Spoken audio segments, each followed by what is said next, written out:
I'd recommend staying well away from. So it's a high return but high risk strategy. It is, mate.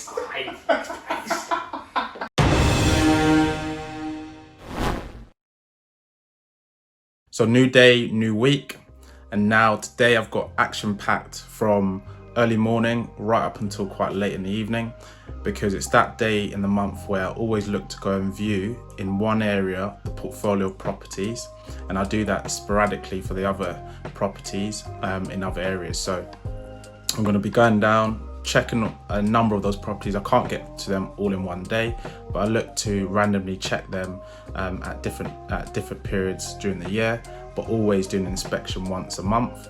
I've got the inspections. I'm also going to be looking at a new house that we're taking on. There's a potential issue regarding the HMO license. So it's been approved, but there's some tweaks that the HMO officers come back with, and we need to go and make some improvements there. So I'm going to be meeting up with one of our electricians to see what can be done. Plus, this is the final day on the room makeover. We're going to be taking pictures and videos ready to then launch it from tomorrow to start getting a new tenant into that room. So come follow along.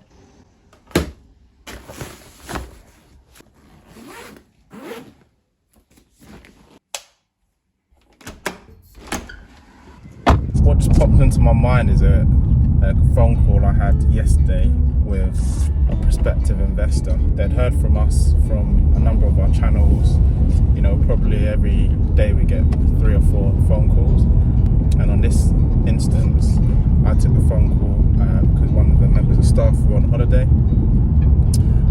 And this gentleman based in London, an engineer, and saved some money, and he had roughly around £25,000 to spend, and he was looking at property as an investment. I think he was relatively new to property and had researched other mediums of investment such as stocks, shares, bonds, crypto, etc., but saw the benefit of property because it's an asset class where you've got a physical asset and a better store of value and risk mitigation compared to the volatility that's in stocks and crypto. So he was really just looking for guidance on what investments he could do and whether we could help him in that respect. It actually got me thinking now whilst I'm travelling. We get a high frequency of investors who have between 20 to 25, 30,000 pounds, and they all ask the question, what's the best approach to adopt when investing in property if you have this amount of money? And it's not an easy answer. I'm not one which is like, oh well, just stick it into this strategy and you'll make loads of money and blah blah, or stick it in here and it'll definitely give you a return. No, I like to appreciate there's several factors, but 2 of them is what's the individual's risk profile and what time do they have, and slightly linked is what's their propensity to replenish and save more money in the future. Because it could be that someone's earning £150,000 and 25,000 was quite easy for them to save, versus someone who might be on a lower income and that £25,000 may be 2-3 years to save. And that's linked to someone's risk profile in my eyes, because you have to be more risk averse and not take as much extreme risk if it means that your propensity to be able to save that money is going to take you a longer time. When you kind of consider those 2/3 factors, there's several strategies that can be adopted. First protocol is with 25,000, you can go down the route of just buying a standard buy to let, maybe with a bit of discount. That just gives you a nice solid return on investment where you invest £20,000 for deposit. So that would mean you can buy a property anywhere between £80,000 to £90,000 depending on the loan to value that you can qualify for. And the other £5,000 would go towards stamp duty, legal fees and surveys, etc., as well as having a bit of buffer just to factor in if the property is void for 1 or 2 months whilst you're trying to rent it. So you can go down that route there. There's many properties you can get. So some properties that we get or our investors look to investing are in areas where it's not the best area, but it's not the worst area. It's on a ranking between 1 to 10, it might be your 4, your 5, your 6s, where you're looking for the worst house in the best street. You might put a bit of money behind it, or it could just literally be ready to move in and look to get cash flow of anywhere between £200 to £300 when you adopt a interest-only mortgage. If you've got limited time, then that would be the best approach, because you've got an investment that's going to repay you money over time.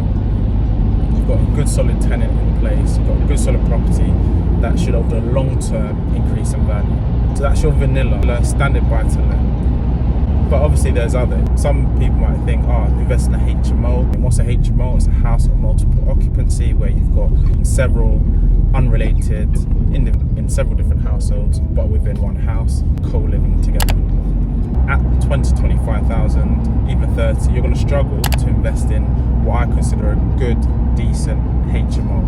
If you go to areas in the northeast where you can actually pick up HMOs for between 70 to 100,000, where it'll be a 4 or 5 bedroom property. Going back to my point, you can get HMOs at those lower level prices, but they typically will be in those areas where you're going to come across some challenges. They're not the areas that I would suggest, especially if you've got a limited risk tolerance and you haven't got a strong income, just a buffer where challenges may come up. Up until 2 weeks ago, we had a portfolio, 3 properties in Middlesbrough, and those HMOs were 60 to 70,000 pounds, and they were 4 and 5 bedroom. Now the area was terrible.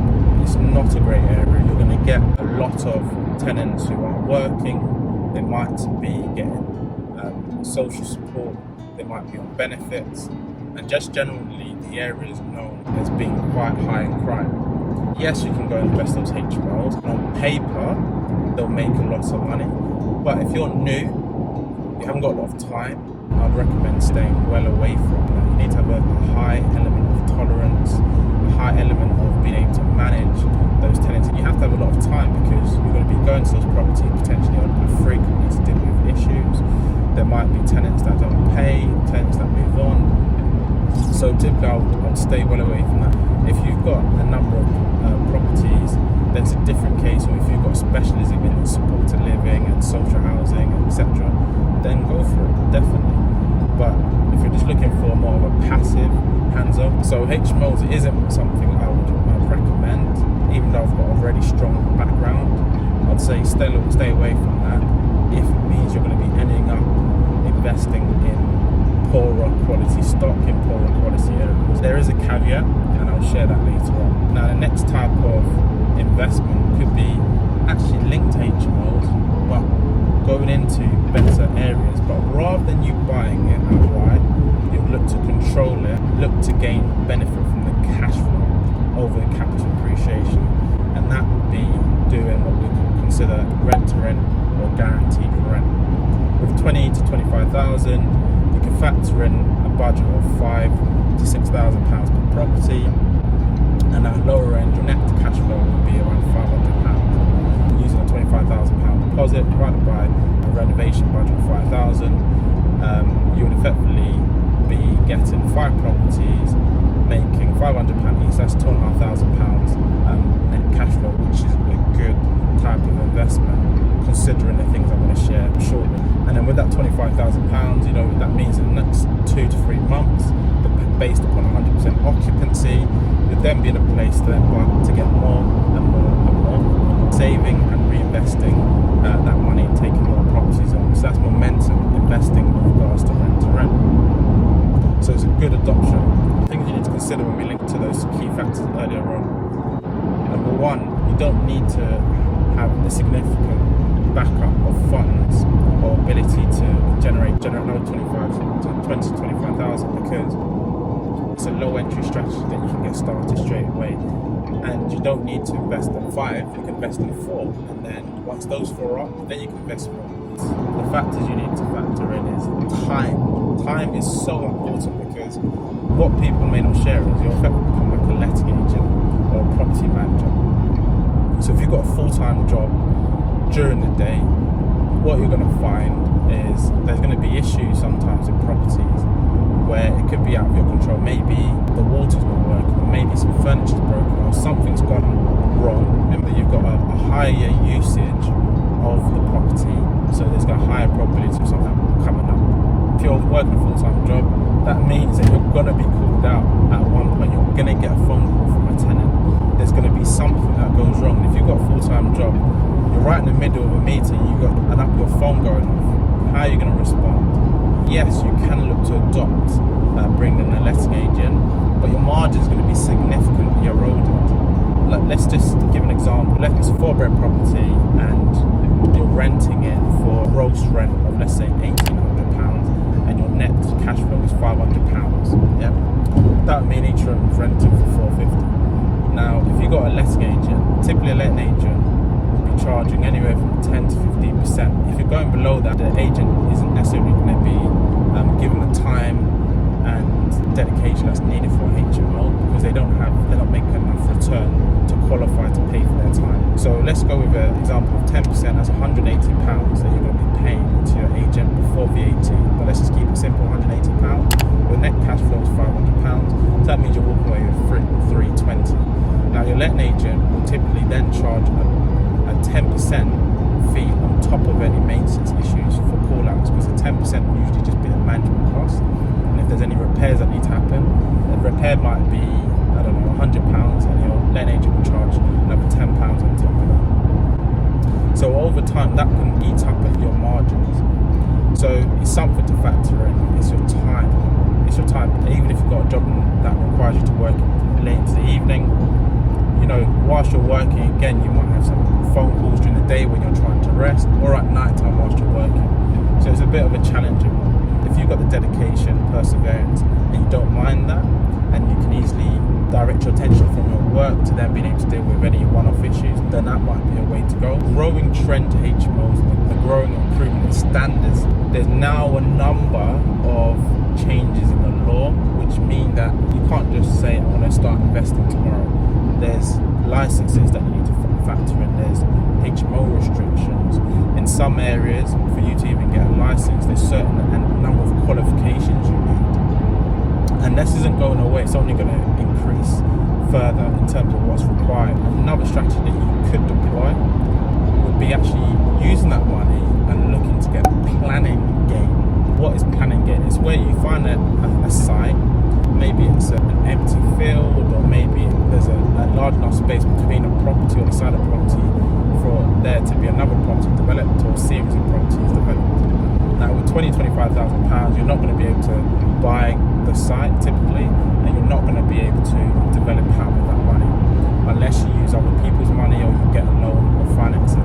But with the £25,000, you could use that to go through the planning. You can go through the planning process. So you could use that money to work with the owner, the vendor, and go and pay for and contribute towards the planning process and all the associated fees. The planning process isn't easy. There's a lot of caveats, there's a lot of things to consider. So the typical owner doesn't want to go through that, and neither does a typical investor, because there's a lot of money and time that's involved subject to the site, but a guarantee that it will make money. And that's something I'll come on to. But you can have a site where you spend £25,000, and after getting planning approval, that site increases in value because it's gone from one usage class to now another usage class, let's say commercial to residential. You invest in that amount of money, and depending on the terms that you've got with the owner or vendor, you could look to make £25,000 plus another £25,000 or more. Planning gain is something that could be considered, but you need strong knowledge in that. You need a lot of experience, or you need to have the right network and to help you with that. When we go back to another factor in terms of time, you're going to need time to do that, time to learn the process, time to speak to others. But you could do this when you've got spare time, but the extra time that's going to be needed is getting up to speed. Now if you've got that background, then it's easier to start to go from. And then when we look at risk profile, this is not a guaranteed way of making a good amount of return.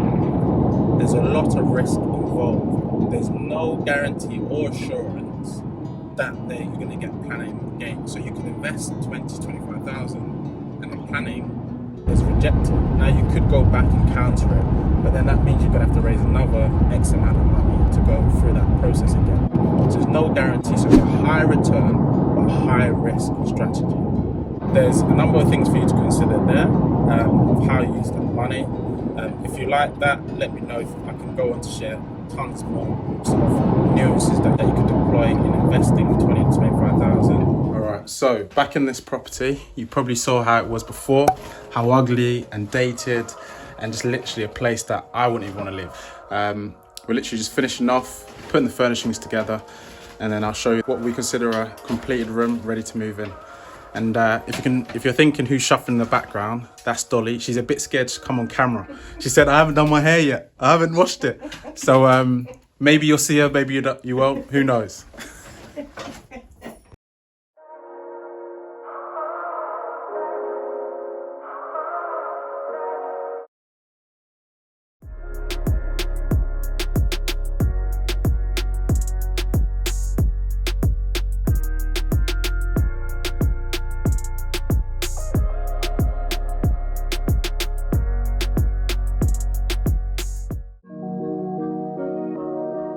Next task for today is to get on with inspecting property. So I'm at the first house and I've got roughly 8 or 9 houses to view in the next 3 or 4 hours and just check up on them.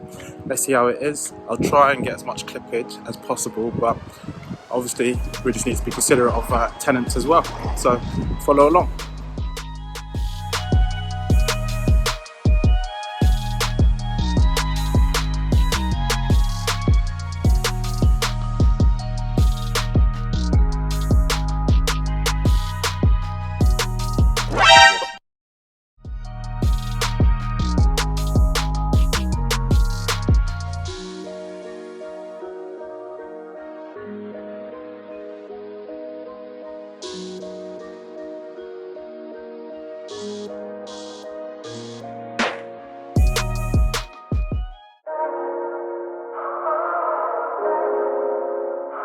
Quick pit stop midway through the day, actually more than midway, it's like 4 o'clock. Got 3 more houses to do, meet an investor because we're selling the house as well, plus we've got to meet up at another house that I might be taking on subject to what could be done. Stay along, and my favourite place in Coventry is this place, and why? I'll tell you.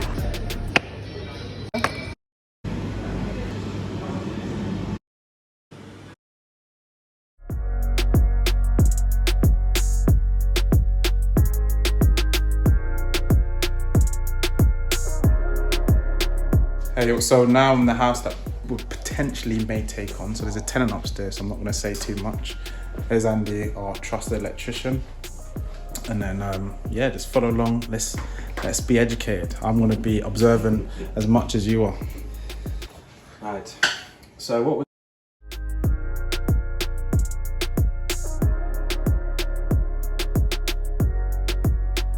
See how it looks like. Well, when you said it, I thought this is quite a big issue. Yeah.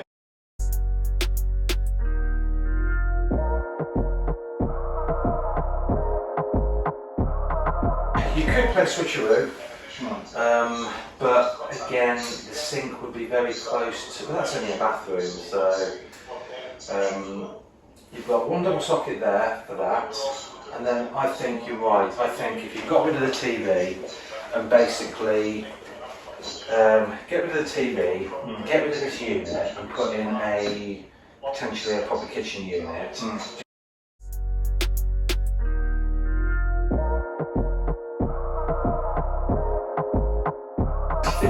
It is, mate.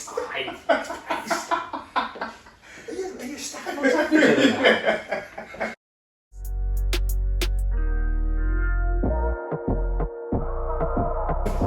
So you might have got the gist of it. This is the house that we're considering taking on. There's a lot of changes that potentially need to happen. So I'll give you a quick glimpse. Or do you want to talk them through it, Andy? No? Lots of options, but I think probably having a cooker this side is going to be the most cost effective. So to give you context, there was an inspection done from the HMO office. They said this is a fire risk because effectively you've got the hob that's sat right in the corner, and usually what you need is a minimum part of the regs is 30 centimeters one side, 30 centimeters the other. Obviously you've got this wall in here, so they then said we need to find a spot where 30 centimeters outside can happen. Now, initially we talked about putting it there, but actually because it's got a window that's openable, that means it can't be used. And to be fair, it's not great having a hob in front of a window. If you get the gist, we would move that microwave to here, that, and then remove the hob. That's the easy part. The room is quite a complicated one because you've got the fridge there, you've got some storage, you've got a sofa, and then where Andy is, fuse board distributions. Yeah, you've got the fuse boards there, which can cost quite a significant amount to move that. Two options is, one is to do something around here. I put the hob and maybe the oven there, but it would be moving the fuse board along to this corner over here. That would be the simplest option, and not the simplest, the most design effective way, but it does come with a cost. And the other option would then be to try and maneuver it where we move the fridge, potentially where the radiator is, and then lose the sofa or put the sofa somewhere, and then move this storage out the way, and then actually have a breakfast bar table coming out till roughly around here, and then have the hob on top, and leave potentially the oven where it is, but have the hob on top With more storage. with some more storage and some sockets around it. I might try and sketch out a few options when we discuss it, and show you guys on the next video or sometime in the future, but I think we're going to call it quits.